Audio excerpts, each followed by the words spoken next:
Hello guys, good evening everyone. I hope আপনারা সবাই ভালো আছেন। Welcome back to my daily lifestyle blog video and welcome back to my channel. So আজকে এসছি চা খেতে একটা নতুন প্লেসে, নতুন একটা জোনে, একটা জায়গায়। কিছু নতুন মেম্বার আছে, ওনাদের সাথে আপনাদের পরিচয় করাবো।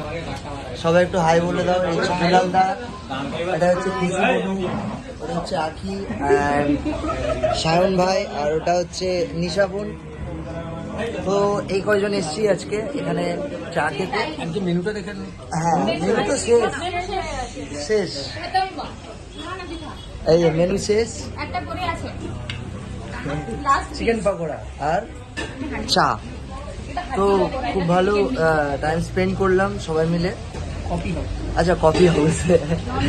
যাই হোক ভিউয়ার্স, খুব ভালো লাগছে টাইম স্পেন্ড করে। আপনারা যদি এই পথে যাতায়াত করেন, এখানে দাঁড়িয়ে অবশ্যই স্টে করে খাওয়া দাওয়া করে যেতে পারেন। খুব ভালো লেগেছে আমাদের, খুব ভালো এক্সপিরিয়েন্স করেছি আমরা সবাই। না না, জায়গার নাম মেনশন করে দিচ্ছি, বলে দিচ্ছি এখনই। ভাই একটু অ্যাড্রেসটা বলে দাও। নন্দকুমার থেকে কিভাবে আসতে হবে পূর্ব মেদিনীপুর, প্লিজ আমার ভিউয়ার্সদেরকে একটু বলো। এটা নরঘাট ব্রিজ আছে, নরঘাট ব্রিজ পেরিয়ে নন্দকুমার পেরিয়ে নরঘাট ব্রিজ পড়বে।